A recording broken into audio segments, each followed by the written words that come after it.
Добро вечер во емисијата 360 степени на Асат. Еве ги темите за ова издание. И покрај техничката влада во Бугарија, обид за пробив во евроинтеграциите следните денови и недели. Честно е да најавиме дека очекуваме засилен ангажман на португалското претседателство. Сања е со исти верувања со мене, но за многу значајни прашања е и различна од мене. По конгресот на СДСМ, зошто се повлече Шекеринска? На делегатите точно им објасни. Загрижена сум дека за одредени прашања влегуваме во старата замка или старата опасност. А тоа е да ги затвараме очите од некои проблеми од кои само ние можеме да ги решаваме. Извори од МВР велат дека полицајците од СВР Чаир го легитимирале лицето Агрон Халими, во јавноста познат како сопруг на градоначалничката на Арачиново, Меликие Халими. Во телефонски разговор за 360 степени Халими негира дека гради на посочената локација. Дали би избрале стручно средно образование? Да. Не знам, може, не сум сигурен. Компаниите во кои ќе се изведува практичната настава во дуалните паралелки се обидуваат да ги доближат бизнисите до младите. Кај нас е многу намален стручниот кадар и со оваа соработка се надеваме дека ќе биде се вред за понатаму. 97 паралелки дуални отворивме, во споредба што минатата година сме имале 11 паралелки. И покрај техничката влада во Бугарија, следните денови и недели може да се очекува интензивирање на контактите на релација Скопје-Софија, но и засилен ангажман на актуелниот претседавач со Советот на Европската Унија Португалија во обид да се деблокираат евроинтеграциите на Северна Македонија веќе во јуни. Ова најава стигнува од вице-премиерот за европски прашања Никола Димитров, кој во изминатите денови го придружуваше премиерот Зоран Заев во посетите на Брисел, Мадрид и Атина, а и самиот претходно беше во неколку европски престолнини. Имаме сигнали дека ќе има позасилен ангажман на португалското претседателство. Бидејќи тука дипломатијата зад затворени врати на некој начин дава поголеми шанси, не знам колку е мудро од моја страна повеќе да кажам, меѓутоа честно е да најавиме дека очекуваме засилен ангажман на португалското претседателство, кое што мислам дека има добра волја, далеку се географски. Нивната позиција на незаинтересиран или погрешен збор, чесен посредувач е јасна, сакаат успех и сакаат да го завршат тоа што го почна германското претседателство и да ја спроведат одлуката на Советот од март минатата година. Ова е сегмент од краткото интервју на Димитров за 360 степени, кое интегрално ќе го видите подоцна во емисијата.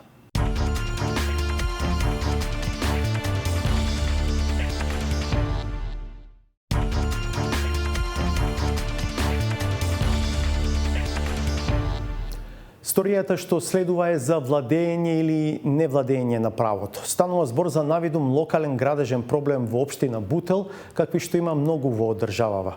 Но кога полицијата на местото на нелегалната градба на државно земјиште ќе го затегне сопругот на градоначалничката на Арачиново, која е од редовите на СДСМ, случајот добива други димензии. Имало ли обид за злоупотреби на врските со власта? Од Петар Клинчарски. Во Скопје се гради на секој чекор, но не секаде е по пропис. Еден куриозитет пред очите на сите се случува на улицата Ферит Бајрам 48 во Скопски Бутел. Пред зграда на таа адреса, на паркингот, во неколку наврати некој се обидува да го присвои просторот и да гради во продолжение на дел од стамбениот објект. Не само што намената на спорната парцела 551 коса црта 2 е зазеленило, според деталниот урбанистички план, туку и земјиштето е државно. Земјиштето на кое се гради на Република. Адвокатот на еден од засегнатите собственици на имот во стамбената зграда, Еленко Миланов, вели дека обидот да се гради трае од 2019 година со тргни заставни динамика. Последен пат, работници на терен се забележани во саботата по празникот Рамазан Бајрам. За започнатите градежни работи поднесена е пријава и до градежниот инспекторат во општина Бутел, која што датира од пред подолго време, но откако отпочна повторно да се изведуваат градежни работи, интервенирано и пуштено известување за продолжување на градежните работи и до инспекторатот во општина Бутел, но и до Државниот инспекторат за градежништво и урбанизум со барање да истите интервенираат и да ова нелегално градба се запре. Појавувањето на камерата на 360 степени како да ја смени целата приказна, која трае повеќе од 2 години и тоа само за 3 дена. Во саботата ги регистриравме градежните активности на парцелата за која со увид во податоците од катастарот утврдивме дека навистина е во државна сопственост. Неколку мина мајстори работеа на изградба на бетонската плоча, откако веќе ги изградиле столбовите. Ја немаше задолжителната табла на која треба да пишува кој, што гради и според кое одобрение за градба. При претходната пријава до МВР, полицијата легитимирала едно лице присутно на терен, но засега не е утврдено дали тој е инвеститорот.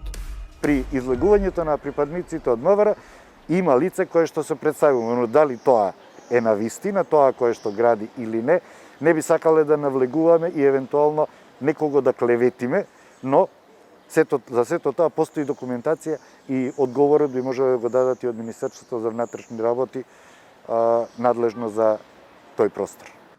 Од Министерството за внатрешни работи потврдија дека имали интервенција по пријава при крајот на минатата година и дека било легитимирано едно лице. Неофицијално, извори од МВР велат дека полицајците од СВР Чаир го легитимирале лицето Агрон Халими, во јавноста познат како сопруг на градоначалничката на Арачиново, Меликие Халими. Во телефонски разговор за 360 степени Халими негира дека гради на посочената локација и вели дека неговото име никаде не фигурира како инвеститор на градба. Кој точно гради, прашавме и во општина Бутел. Но и градоначалникот Велимир Смилевски тврди дека не знае. Иако додава, не е прв пат да има обид да се постави бетонска конструкција на оваа локација. Нешто слично вакво се случи на истото место и пред една година. Општинскиот инспекторат искочи, утврди дека е дивоградба, но собственици или тие што го градеа го разрушија делот. Еве сега и од вас дознав во саботата, отидов на лице место, видов дека е повторно продолжено да се гради таму и јас можам само да зборувам со факти. Собственик на објектите кај што се гради е некоја си известна господја Ана. А кој е инвеститор, кој е градежна фирма, тоа не можам да ви го кажам, бидејќи немам такви информации. Иако инспекциите не работеа, 360 степени се врати на локацијата и во неделата. На наше изненадување, не само што мајсторите не ја завршиле бетонската плоча која ја правеа предходниот ден, туку го отстраниле и тоа што го изградиле. Останати беа само бетонските столбови. Денеска пак, 2 дена откако почнавме да се распрашуваме, на терен веќе ги нема и бетонските столбови. Некој ги урнал. Па кога градежниот инспектор од општина Бутел излегол на терен, утврдил дека нема основа за поведување постапка. СДСМ под лидерство на Зоран Заев на почетокот на вториот мандат на власт го доекипира раководството. На втората најмоќна позиција во партијата дојде жена од Скопје, како што се очекуваше во ситуација кога лидерот е маж од внатрешноста. Денешното протекување на снимка од настапот на досегашната заменик председателка на затворениот дел од Конгресот навестува и други мотиви за нејзиното повлекување покрај јавно соопштените. Ирена Каревска. Конгрес на голема партија вообичаено е настан од голем размер. Такви низ годините беа и на владеачкиот СДСМ, но не и вчерашниот. 26-тиот Конгрес на Социјалдемократскиот сојуз на Македонија поради COVID-19 се одржа во сосема друга атмосфера. Во седиштето се собра само врвот на партијата, а делегатите работеа онлайн. И без гужва имаше тензија, бидејќи само Зоран Заев влезе на Конгресот со циментирана позиција. До последен момент не се знаеше кој ќе биде нов заменик председател на СДСМ, функција што партијата ја воведе во 2013-та и која оттогаш ја извршуваше Радмила Шекеринска. Кандидатката која на крај и беше избрана, директорката на УЈП Сања Лукаревска, пред почетокот на Конгресот не сакаше да зборува за амбициите. Имате ли можеби амбиции за заменик председател? Не. Очекуваме дека Конгресот ќе помине во најдобар ред. Тоа после изјава. Резервирани беа и другите потенцијални кандидати за втор човек на СДСМ. Имате што очекувате за вашето место во партијата? Можеби имате поголеми амбиции? Очекувам одлично расположение, добри мудри одлуки и добро раководство кое што ќе носи победи во иднина во партија. Денеска зборуваме за избор на Централниот одбор и извршниот одбор. Во одлична атмосфера заврши, така да сега останува да дискутираме. Се гледате ли себе си можеби како заменичка на Азар? Сметам дека тие процеси не се дискутираат преку медиуми, туку внатре во партијата. Во најавниот говор, за последен пат како владеачки тандем, еден до друг застанаа председателот на партијата Зоран Заев и Радмила Шекеринска. Лидерот прво даде отчет за работата во претходните 4 години и најави нова политика со свежи кадри. Посебен дел посвети на Шекеринска, со која заедно дојдоа на чело на СДСМ по повлекувањето на Бранко Црвенковски во 2013 година. Благодарност до мојата другарка Радмила, што беше моја заменичка во најтешките години кога земјата ја извадивме на прав пат. Продолжуваме заедно. Пред социјалдемократското семејство се нови успеси. Успеавме досега, а сега имаме нова обврска. Повторно да успееме. За граѓаните, за државата, за иднината. Додека делегатите гласаа за новиот централен одбор на партијата, стигна официјална потврда дека Лукаревска е наследничка на Шекеринска. Кој е за? Ве молам да го крене. За неа гласале 682 делегати и само 2 против. Незината предходничка Радмила Шекеринска пред камерите кажа дека е задоволна од Конгресот. Одлично поминавме и денеска, испративме сите истата порака дека очекуваме и посакуваме све најдобро. Упати и честитки за Лукаревска, но не сакаше детално да каже зошто се повлече од раководното место во партијата. Го кажав моето, мислам дека и на пресконференцијата мислам дека и од кај вас беа присутни и мислам дека нема потреба дополнително. На делегатите точно им објаснив. Ви благодарам. Дали можеби ќе се повлечете министерската функцијата? Сите изјави што ги имав, ги кажав. Но набрзо по Конгресот на Фејсбук се појави аудиоснимка од дел од говорот на Шекеринска пред делегатите, во која се слуша како таа упатува критики и изразува загриженост за правецот во кој оди партијата. Загрижена сум дека за одредени прашања влегуваме во старата замка или старата опасност. А тоа е да ги затвараме очите од некои проблеми од кои само ние можеме да ги решаваме. Никој друг. Загрижена сум за тоа чувство дека ако си го одмолчиш своето, нема да има никакви проблеми. А тие проблеми само се зголемуваат. Како што ненадејно се појави, така и ненадејно ја снема Фејсбук страницата со критиките на Шекеринска од Конгресот. Според политичкиот аналитичар Петар Арсовски, различните ставови треба да се пракса, а не проблем. Повеќе би бил загрижен кога единствените снимки или информации кои би излегле од Конгресот би биле афирмативни. Напротив, тоа го сметам за нормален политички диалог, политичка дебата на во партијата. Може би се тоа причините поради кои Шекеринска се повлекла, ние не знаеме во моментот. За тоа зошто се повлекла и дали ќе задржи некаква функција во СДСМ и дали ќе продолжи да работи со СДСМ, тоа добро треба да го види. За сега изгледа дека има забелешки на сегашната подслика. Арсовски посочува и дека допрва ќе треба да се види политичкиот профил на наследничката на Шекеринска, Сања Лукаревска. Аналитичарот Алберт Муслију пак не очекува некои изненадувања. Колку што знам ја, сепак е она дете на СДС, значи не е она приклучена вака по доаѓање на власт, сепак има историја во СДС и во тие структури. Сега не знам од кое ниво почнало, но ја знам дека од порано била во СДС и била вклучена. Така да за идеолошката матрица не верувам дека има некоја голема диаметрална разлика. Од друга страна, не верувам ја дека Шекеринска ќе се повлече од соработката со СДС, сепак таа е министер за одбрана, а верувам дека сето тоа искуство кое она го има, и контакти, искуство и ориентации ќе бидат на располагање не само на владата, туку и на партијата од која она произлегла. Освен нов заменик председател, СДСМ избра и двајца нови подпредседатели. Министерот за здравство Венко Филипче и вице-премиерот Фатмир Битики доаѓаат на местата на Мухамед Зекири и на Коста Петров. Останатите двајца подпредседатели ги задржаа позициите.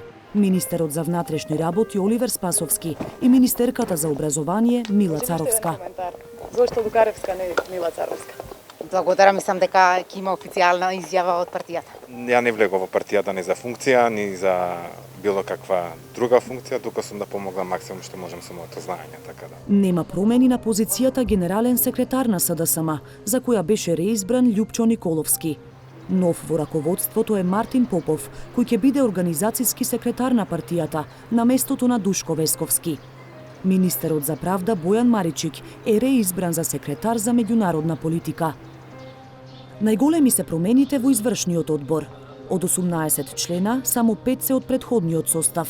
Сега има еднаков број мажи и жени во ова тело, по 9, а меѓу новите членови се ракометарката Андријана Будимир, директорката на инфективната клиника Милена Стевановиќ, директорката на клиниката за пластична хирургија Софија Пејкова, како и Ана Данева Маркова, Нина Фити, Јована Транчевска, Димитар Ковачевски. Нова политика значи нови кадровски освежувања, спој помеѓу искуството и новата енергија. Тимот што победува не се менува, туку самиот го надградува и унапредува победничкиот менталитет. Меѓу оние што веќе не се дел од партиските органи се поранешната министерка за правда Рената Дескоска, поранешната подпредседателка на собранието Фросина Ременски, екс-директорот на Царинската управа Ѓоко Танасоски. Од Централниот одбор извиси и градоначалникот на Куманово Максим Димитриевски. Секако нашите градоначалници по функција се членови на Централниот одбор. После тоа се јави другарот Максим Димитриевски за дискусија и се повлече од предлогот, затоа што, како што рече, бил досега неколку пати член на Централниот одбор, на Извршниот одбор, а извршува високата функција градоначалник на Куманово.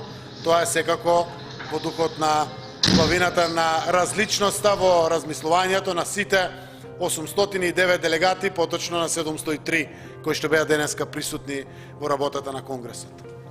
На што се должат промените во СДСМ и која е политичката порака? Арсовски во промените во раководството гледа и обид за да се сврти нов лист во партијата, понизата контраверзии за кои се крена прашина во јавноста, како законот за легализација на дивоградби, разрешувањето на првиот пазарен инспектор Стојко Пауновски, истрагата за тендерите на екс-генералниот секретар на владата Драги Рашковски. Очигледно е дека пораката на Конгресот на СДСМ е некакво мини ребрендирање, односно токму предизвиците за кои зборувате со некаква свежа крв, со некаква нова инфузија на енергија да се надминат или да се сврти нов лист. И тоа е една од пораките кои ги читат во Конгресот. Дали во тоа ќе успеат или не и каква ќе им биде иднината, зависи од тоа колку ќе работат новите избрани функционери, но не само од нив. Македонија се соочува со опозиција која се уште ги поддржува настаните од 27 април. И се додека е тоа така, СДСМ има широко поле за действување, па и простор за грешка. Така што зависи од СДСМ, но не само од СДСМ прогнозата за нивната иднина. Што ќе биде главна мисија и идеал на новиот тандем Заев-Лукаревска? Новата заменичка на партијата не кажа по низиниот официјален избор. Не се појави на официјалната пресконференција, а на крајот ги избегна и новинарските екипи, заминувајќи од задниот излез на партиското седиште.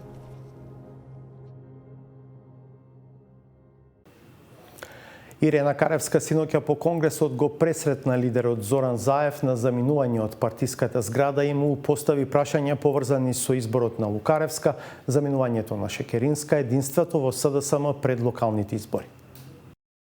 Јавноста релативно малку знае за политичките ставови на Лукаревска, за одредени прашања што сега станува релевантно со оглед на функцијата. Знаете ли вие, например, што мисли таа за тема како легализација на дивоградби, преиспански договор, спорот со Бугарија? Секако дека да. Таа е еден од првите соработници, еден од нашите носители на листите на парламентарните избори, голем поддржувач на севкупните политики на СДСМ, но и на оваа влада, но секогаш и знаеме и меѓу себе некој пат да бидеме различни. Во таа наша разноликост многу често дискутираме, расправаме на врвот на раководството, извршниот одбор, Централниот одбор, па и на Конгресот. Но кога ќе ги изградиме одлуките, ќе ќе ги заземеме ставовите, сите стоиме позади нив. На крајот тоа е убавината на демократијата, не само во Северна Македонија, туку и во Социјалдемократскиот сојуз. Сања не е различна од мене. Сања е со исти верувања со мене, но за многу значајни прашања е и различна од мене и од други колеги од највисокото раководство. Јас верувам дека и во духот на заменик председателот на владата и подпредседателите на владата и генералниот секретар и овој вака шарен, разнолик и подновен извршен и централен одбор на СДСМ, па и надзорниот одбор, ќе бидат будни следачи, слушатели на тоа што е одзвукот од граѓаните, нивната потреба, ќе знаат да одвагат, да донесат одлуки, многу често барем во корист на мнозинството на граѓаните. Оти некој пат имаме легализацијата, еден дел од граѓаните се да не легализираме, друг ден да легализираме, ама спасувајте домовите и куките. Не се сериозни одлуките секој пат кои што ги носат државните институции, но некој пат се живот значајни за граѓаните. Затоа е многу важно во демократијата да го следиме гласот на граѓаните, потребата на граѓаните, а преку тоа да бидеме различни. Сум знаел да се коригирам многу често, да се повлечам од своите лични ставови, да направам неколку чекори назад, да ги прифатам тугите ставови и да бидам прв во реализацијата на тугите ставови. Верувам дека новиот состав ќе ја унапреди ова и досега докажана демократија во СДСМ. Во што мислите дека се разликуваат? Споменавте дека за одредени прашања сте различни. Сме различни во прашањата, например, за развојот на централното градско подрачје на Скопје. За деталите, секако во времето кое што доаѓа пред нас, ќе зборуваме. Сме различни во делот на пристапот за јавни приватни партнерства во сите институции или во дел од институциите, за кои што верувам лично дека подобар ефект би дале доколку приватен партнер заедно со државата ги реализира. Мислам на европски пракси кои што покажале пример, но Сања спаѓа во оние наши сопартици кои што е резервирана. Мисли дека не сме се уште на доволно ниво созреани како системи и институции, не за граѓаните, за да можеме да ги следиме баш, не знам, Франција, Германија, Австрија и многу други земји. Сања е личност од која што има многу учено заедно со многу други жени во СДСМ и веројатно денеска важам за еден од поголемите поддржувачи од машкиот пол на еднаквоста на жените и мажите.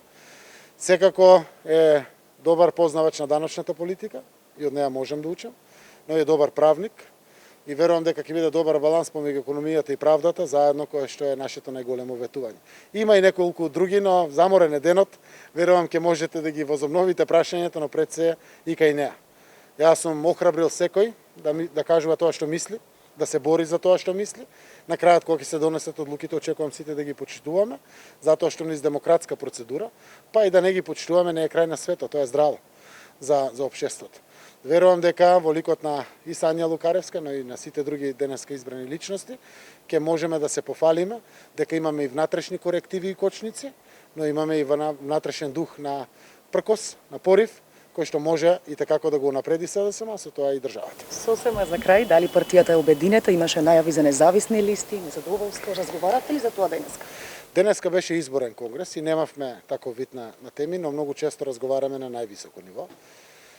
Јас верувам дека во единството е силата и верувам дека некогаш не до крај успешни во своите политики, ако сме единствени, ќе не поддржат граѓаните, затоа што и тоа им е важно исто така на граѓаните.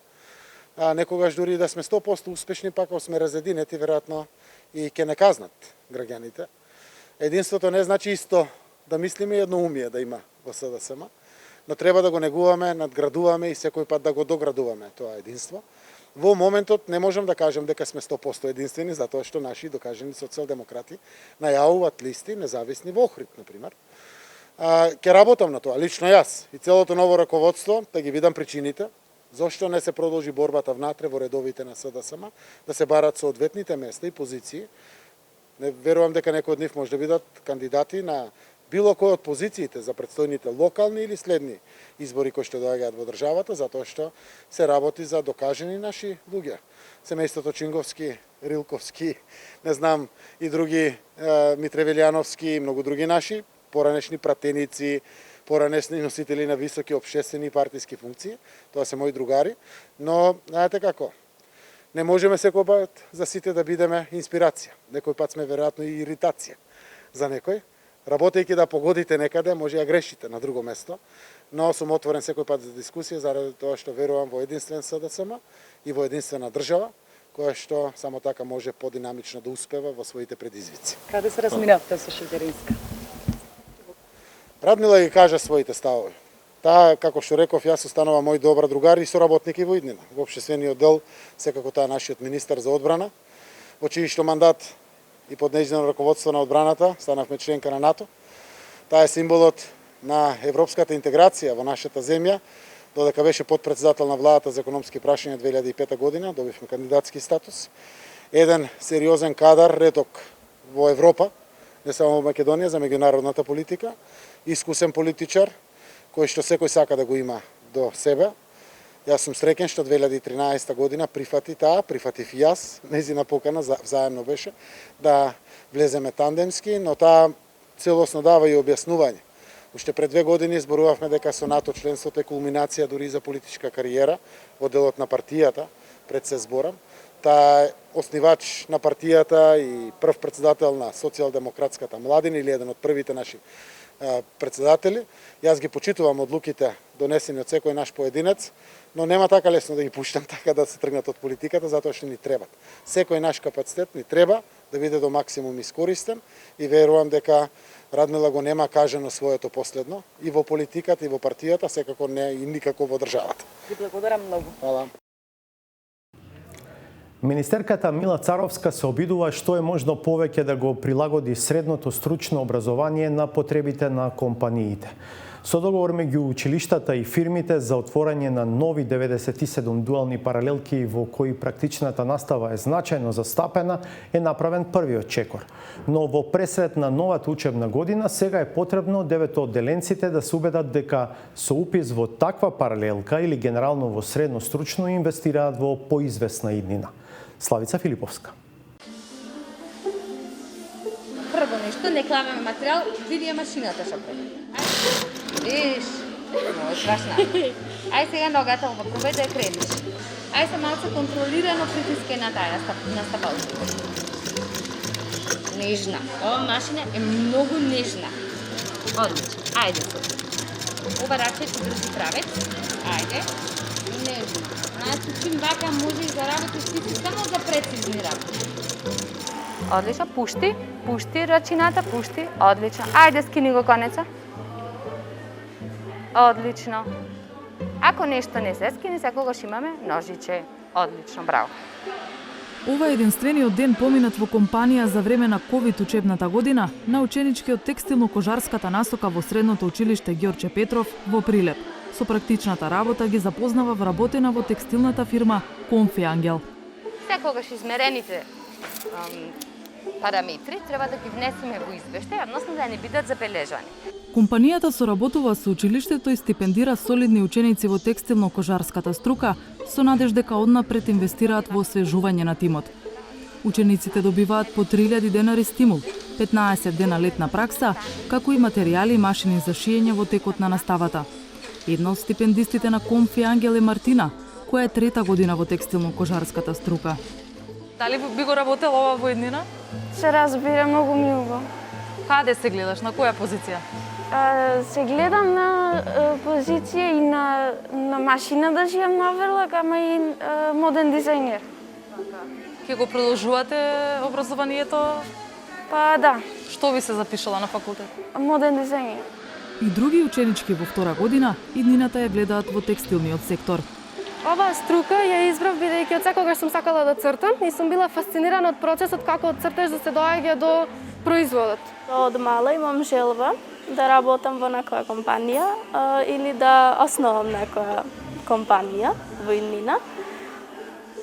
И ме интересира многу цртањето, дизајнирањето, создавање на нови работи и слично. Конфи Ангел има 800 вработени во повеќе погони. Произведуваат перници, јоргани, заштитници за душеци, торби за домашниот и странскиот пазар. Традицијата да се стипендираат ученици според директорката Ирена Јакимовска е влог во иднината. ние не би биле ништо доколку ја немаме моторот на компаниите, а тоа е работната сила. И стварно треба фокусот да се стави таму. Да покажеме на младите дека секоја професија си има своја достоинство и своја нишка. Да сте шнајдер, тоа не значи да бидете омаловажувани, тоа е достоинствена работна задача, каде што можете да се добиете надомест за да имате достоинствен животен стил. Вработувањето во Конфи Ангел не мора да значи и останување на иста позиција цел работен век, вели Јакимовска. Независно од тоа што сте биле оперативец и сте работеле на машина, доколку сакате вашето знаење да го надоградувате и да одите подалеку во компанијата, секако дека приоритет им даваме на нашите вработени. Оваа соработка од следната учебна година треба да добие на интензитет. Прилепското средно Ѓорче Петров, освен од Конфи Ангел, добило информација за кадарот што им е потребен уште од две други фирми. Па од септември, во соработка со Министерството за образование, училиштето отвара дуална паралелка за профилите техничар за изработка и техничар за моделирање на облека. Ново е каде што во ова дуално образование учениците стекнуваат повеќе знаење, повеќе вештини и поголем дел од учењето ќе им биде во практична настава, односно 70% од наставата ќе ја изведуваат практично во компаниите, а додека другиот дел си оди во наставата во нашето училиште. Фармацевско-хемискиот гигант Алкалоид пак спровел обука на кандидати со средна стручна подготовка на возраст од 18 до 29 години како дел од проектот Образование за вработување поддржано Швајцарија. Соработувале со Скопското средно медицинско училиште Панче Караѓозов и Фармацевскиот факултет при УКИМ. 18 кандидати станале дел од програмата. Со завршување на првиот циклус или првата фаза од овој проект, 5 од кандидатите веќе се вработени и се наши колеги во Алкалоид. Согласно нашето досегашно искуство со учество во вакви проекти, сметаме дека овој модел на соработка помеѓу компанијата и образовните институции навистина е еден ефикасен модел за креирање на кадар кој што е конкурентен на пазарот на трудот и кој што одговара на потребите на нашата компанија. А токму поради потребите на компанијата, од септември во Средното медицинско училиште Панче Караѓозов во Скопје се отвара парцијално дуална паралелка, што значи учење и интензивна практична работа во Алкалоид во 3-та и 4-та година. Ние во моментов сме у комплетна подготовка на наставната програма која што ќе се изучува во новата паралелка. Треба да биде готова веќе до крајот на овој месец и треба да почнеме со процес на запишување на ученици во таа паралелка. Успешните приказни, Министерството за образование и наука сака да ги мултиплицира од следната учебна година. По серијата Требини низ државава, заедно со општините, училиштата и компаниите, Министерството го слушна бизнис секторот и распиша конкурс за упис во средните училишта според реалните потреби на пазарот на трудот. Зголемен е бројот на дуални паралелки преку кои учениците истовремено работат и учат. Предвиден е стимул и за постоечките 3-годишни средни стручни струки. Сега, низ отворени настани, како овој во училиштето Љупчо Сантов во Кочани, намерата е на 9 оделенците да им се објасни зошто е добро да изберат средно стручно образование. Овде училиштето се обидува да екипира 2 дуални паралелки за квалификациите бизнис администратор и хемиско-лабораториски техничар по барање на локалните компании. Вашето докажување додека учите средно образование ќе ви допринесе полесно да дојдете до работа утре. Да, ќе бидете, значи буквално како на работа, со мантил, со ракавици, со заштитни опреми. Значи целиот процес е замислен буквално како да сте не буквално, вие сте во лабораторија и го работите секој дел и практично и теоретски и така. Значи и вежби. Дали ви се допаѓа овој концепт на учење? Да, многу смислено и ќе се подеме да научиме. Би се запишале на оваа насока? Па ќе размислам. Како ви се чини овој предлог? Па интересно. Би се запишале на стручно? Да. Каде да се запишат во средно е првата важна животна одлука пред која се исправени 9 оделенците. Дали би избрале стручно средно образование? Па да. Што би сакале да учите? Па хемиско. Зошто? Интересно ми. Дали би избрале средно стручно образование? Па не знам, може. Не сум сигурен. Немаме се уште одлучено, не. Компаниите во кои ќе се изведува практичната настава во дуалните паралелки се обидуваат да ги доближат бизнисите до младите. Многу ни значи. Бидејќи кај нас е многу намален стручниот кадар и со оваа соработка се надеваме дека ќе биде се вред за понатаму. Нам ни требаат стручни кадри и секако би задржале ученици кои би покажали иницијатива и желба за понатамошна работа да се развиваат кај нас во нашата фирма. На штандовите за промоција на училиштето и локалните работодавци застана и министерката за образование Мила Царовска и градоначалникот на Колчани Никол Чојлиев. Да ве прашаме ако сум јас 9 оделени треба да се запишам. Што е она што ќе ми кажете за да ме убедите дека вие сте изборот?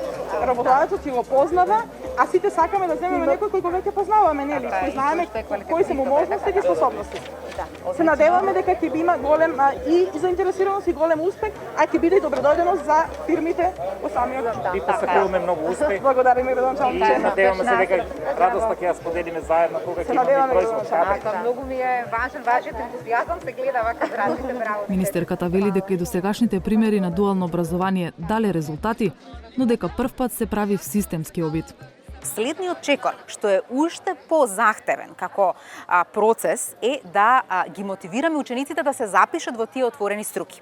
Затоа како министерство еден од мотивацијските фактори го земавме стипендирањето и таа стипендирачка политика ја поврзавме со политиката за упис. Секој ученик кој што ќе се запише и ќе достигне одредено ниво во дуалните паралелки и 3-годишните струки, тие ќе може да добијат стипендија од 3.500 денари и тоа е за околу 2000 ученици кои што ќе се запишат во овие паралелки и за 3-годишните исто така. Но значајно е дека ако сега училиштата не се доволно мотивирани да ги мотивираат учениците, да ги пласираат своите струки, тогаш можеби нема да стигнеме до секој родител и секое дете и ќе пропуштиме одреден потенцијал или капацитет во општините. Затоа ги поттикнувам да ми кажат што е тоа што тие би им го кажале на учениците за да видиме колку е мотивираноста на наставниците. Царовска се надева на добар одзив на полуматуранти.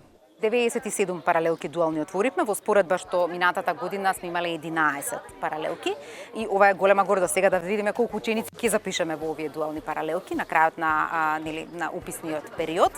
Компаниите не мора да основаат работен однос, ниту учениците на почетокот. Во прва година имаат само феријална пракса, во втора година почнува и онаа училишна пракса која што треба да се одвива во компании, за да во четврта година завршат со 8 часа неделно присуство во компанија и на тој начин тие понатаму ќе видат дали си одговараат со компанијата или можеби ќе бидат во друга компанија каде што немале пракса, но сепак ево таа струка во која што тие завршиле и добиле диплома. Но не е задолжително. Не е задолжително, не. На секој има право на избор и тоа би било премногу обврзувачки, но државата ги стипендира во процесот на образование, а компаниите веќе во четврта година понатаму може и да им нудат договори, секако согласно волјата на учениците.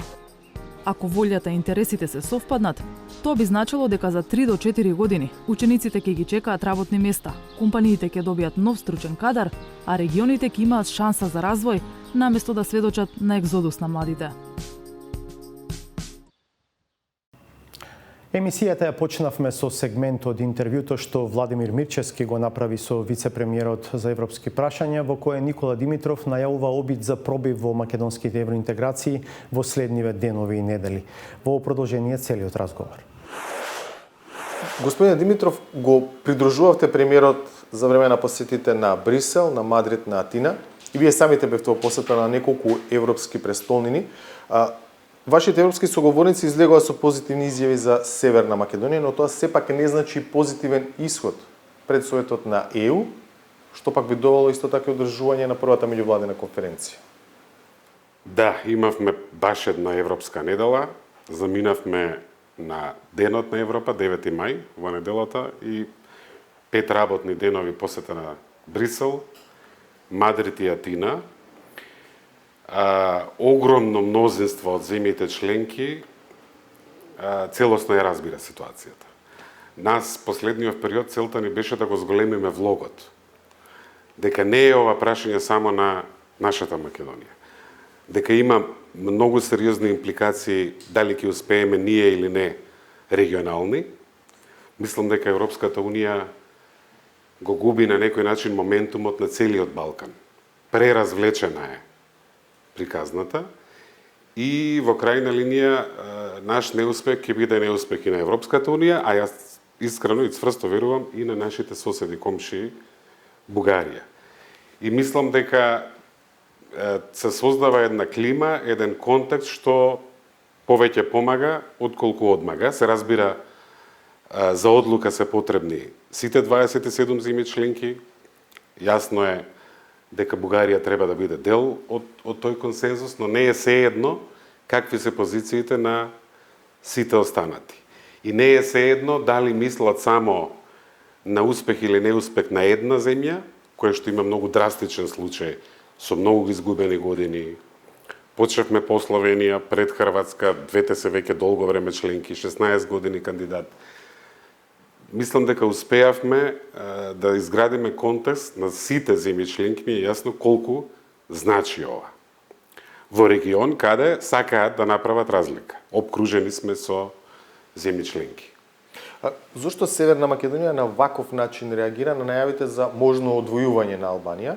И колку е известно дека ако пред Советот на Европската Унија се постави прашањето за двете земји, дека во таа ситуација Холандија, Данска и Франција би се согласиле со закажувањето на првата меѓувладина конференција за Албанија? Па, јас би рекол, реакциите беа појасни, многу силни од самите земји членки.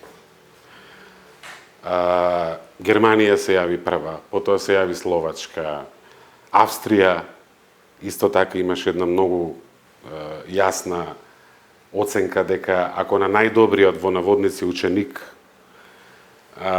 го задржувате заради прашање што не е во контекст на стандардите, принципите и европските аки, каква порака давате? Борел имаше јасна изјава, председателката на Европската комисија фон дер Лајен исто така кога се видовме. Мислам дека е време и ние и комшиите во Албанија да почнеме пристапни преговори. Во моментот мислам дека е во финална фаза или можеби веќе готова е, има краток извештај за напредокот за Албанија на барање на неколку земји членки во однос на тоа дали ги исполнили условите кои што им беа закачени за одлуката за зеленото светло од март минатата година. За нас нема таков извештај, бидејќи како што самата комисија многукратно вели, ние ги исполнивме сите предуслови за почеток на пристапниот процес. Не е јасно, мислам дека нема известност и нема гаранции. За жал, токму тоа нас и ни треба повеќе предвидливост од процесот на донесување одлуки во ЕУ, позициите на земјите членки и така натаму. Имаше една дебата, бидејќи Холандија спомнавте пред 3 седмици од прилика, каде министерот Блок најавува дека го чекаат овој краток извештај за напредокот од Европската комисија и пак ќе има една дебата. Меѓутоа мислам дека имајќи го предвид влогот, значењето, се она низ кое што поминавме од јуни 2018 наваму, сите декларации на Европскиот совет кои што не баш дека беа имплементирани, едно беше што беше кажано, друго се случуваше, мислам дека имаме многу силен случај да имаме две меѓувладени конференции и за нас и за Тирана.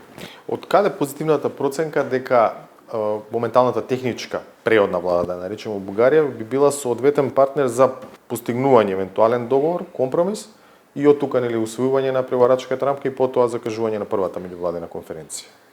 Јасно е дека ситуацијата не е идеална и овој политички контекст има предизвик.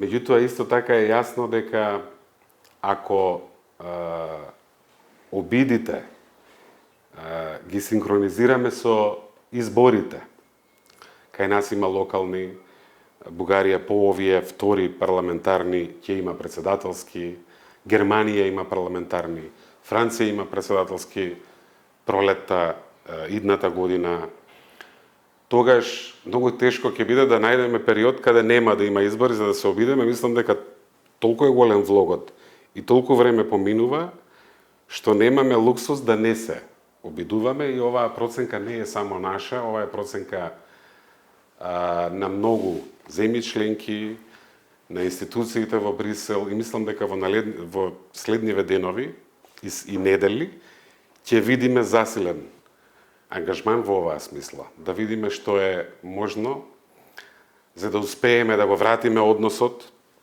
во шините на блискост и пријателство со комшиите и Европската Унија да испорача кон Балканот, да се обидеме да ја свртиме динамиката кон подобро, која што ја губиме, бледне е за жал европската идеја на Балканот. Значи, ако ве разбрав добро, ако нема сега пробив, можно е да има одложување сигурно на повеќе месеци, ако не рече си на една година на процесот. Не можеме да исклучиме, меѓутоа мислам дека е наша обврска да направиме се што можеме да обезбедиме пробив сега. Неодамна пишував еден текст, наслов ставив од сага во сега.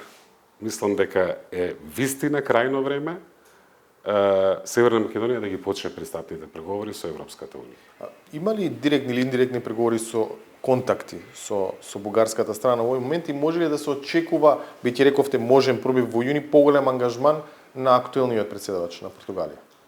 Има известни и директни контакти на различни нивоа, има изгледи тие да се засилат во предстојниот период, значи директно македонско-бугарски контакти. Исто така имаме сигнали дека ќе има позасилен ангажман на португалското председателство.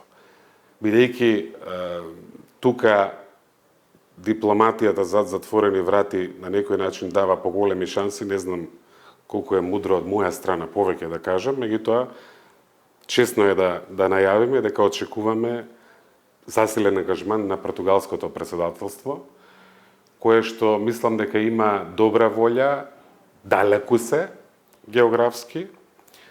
Нивната позиција на незаинтересиран или погрешен збор, чесен посредувач е јасна. Сакаат успех и сакаат да го завршат тоа што го почна германското председателство и да ја спроведат одлуката на Советот од март минатата година. Благодарам. Благодарам. По интервјуто со Димитров, ќе одиме на уште едни реклами, а по нив ќе видиме редовната саботажа.